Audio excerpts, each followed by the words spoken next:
Welcome to Yasir's learning hub. आज की इस वीडियो में हम एक ऐसा प्रोग्राम बनाएंगे जो यूजर से एक करेक्टर इनपुट ले और ये बताए कि जो करेक्टर यूजर ने इनपुट किया है वो अल्फाबेट है या नहीं। तो आइए पहले इस प्रोग्राम को रन करते हैं और उसके बाद इसके कोड को समझते हैं। तो देखिए मैसेज आ गया एंटर एनी करेक्टर। हम कोई भी करेक्टर टाइप करते हैं कीबोर्ड से, ए दे दिया तो मैसेज आ गया ए इज एन अल्फाबेट लेटर।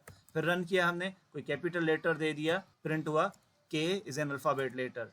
अब हम अल्फाबेट्स के अलावा कुछ और देते हैं तो यहाँ मैसेज आ गया 6 is not an alphabet letter. या फिर अगर आप कोई सिंबल यूज करना चाहें तब भी मैसेज क्या आ रहा है, dollar is not an alphabet letter. तो आइए देखते हैं प्रोग्राम कैसे वर्क कर रहा है। सबसे पहले हमने वाइड मेन लिखा, कर्ली ब्रैकेट और करेक्टर वेरिएबल डिक्लेयर किया CH। स्क्रीन इरेज करने के बाद मैसेज डिस्प्ले हो गया एंटर एनी करेक्टर। उसके बाद हम इनपुट ले रहे हैं करेक्टर, तो यहाँ पे हमने %C यूज किया हुआ है और CH वेरिएबल में हम इनपुट ले रहे हैं रन टाइम पे। तो यूजर जो भी करेक्टर टाइप करेगा कीबोर्ड से वो CH वेरिएबल में स्टोर हो जाएगा। उसके बाद मेन लॉजिक यहाँ पे, तो यहाँ पे देखिए हमने इफ कमांड दी हुई है और लॉजिकल ऑपरेटर्स को भी यूज किया हुआ है to create a compound expression. तो यहाँ पे चेक किया जाएगा कि यूजर ने CH में जो करेक्टर टाइप किया हुआ है क्या वो greater than equals to A है।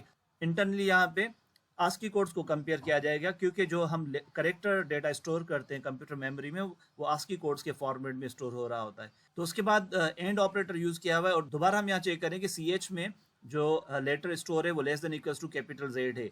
तो यहाँ पर एक कंडीशन ये हो गई कि चेक किया जाएगा कि जो करेक्टर यूजर ने टाइप किया है उसका ASCII कोड कैपिटल A के ASCII कोड से ग्रेटर हो और वो लेस देन इक्वल हो कैपिटल Z से। ठीक है, तो फिर इसे एज्यूम किया जाएगा कि अल्फाबेट लेटर है। लेकिन सिर्फ कैपिटल को चेक नहीं करना, तो हमने यहाँ और की कंडीशन भी दी हुई है। तो अगर जो लेटर यूजर ने इनपुट किया है वो स्मॉल a से ग्रेटर देन या इक्वल हो या फिर स्मॉल z से लेस देन इक्वल हो, तो फिर भी क्या प्रिंट होगा, अल्फाबेट। यानी हम कैपिटल अल्फाबेट दे दें या फिर स्मॉल अल्फाबेट दे दें, तो दोनों सूरतों में कंडीशन ये ट्रू होगी और ट्रू होने की सूरत में क्या प्रिंट होगा %C is an alphabet letter और वो लेटर भी डिस्प्ले हो जाएगा। अगर ये कंडीशन फॉल्स हो जाती है तो फिर क्या प्रिंट होगा, %C is not an alphabet letter और वो करेक्टर भी प्रिंट हो जाएगा। तो आउटपुट में आप पहले ही देख चुके हैं तो किस तरह से मैसेज डिस्प्ले हो रहे हैं। अच्छा, यहाँ पे एक इंपॉर्टेंट चीज जो नोट करने के लिए वो ये है कि यहाँ पर जब हम ये कंपेरिजन करवा रहे हैं तो यहाँ पे इंटरनली ASCII कोड्स को कंपेयर किया जाएगा। तो हमेशा याद रखें कि जो ASCII कोड है, यहाँ मैं मेंशन कर देता हूँ कि A का जो ASCII कोड है वो क्या है 65, ठीक है, और Z का ASCII कोड क्या है, Z का ASCII कोड है 90। इसी तरह से जब आप स्मॉल a की बात करते हैं तो उसका ASCII कोड 97 और जो स्मॉल z है उसका ASCII कोड है 122। तो यानी इंटरनली यहाँ पे ASCII कोड्स को कंपेयर किया जाएगा। और अगर आप ASCII कोड्स के लिए कोई प्रोग्राम देखना चाहते हैं तो उसके लिए आप प्लेलिस्ट में जाएं C प्रोग्राम्स के, और वहाँ पे मैंने प्रोग्राम प्रोवाइड किया हुआ है कि आप किस तरह से using for loop complete ASCII table display कर सकते हैं।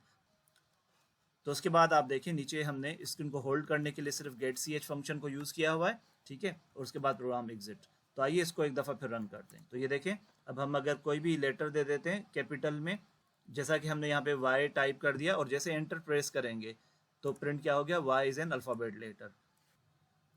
मजीद प्रोग्राम्स के लिए इस चैनल को सब्सक्राइब करें और बेल आइकन पे क्लिक करें ताकि नए नए प्रोग्राम्स की अपडेट्स आप तक पहुँचती रहें। Thank you for watching.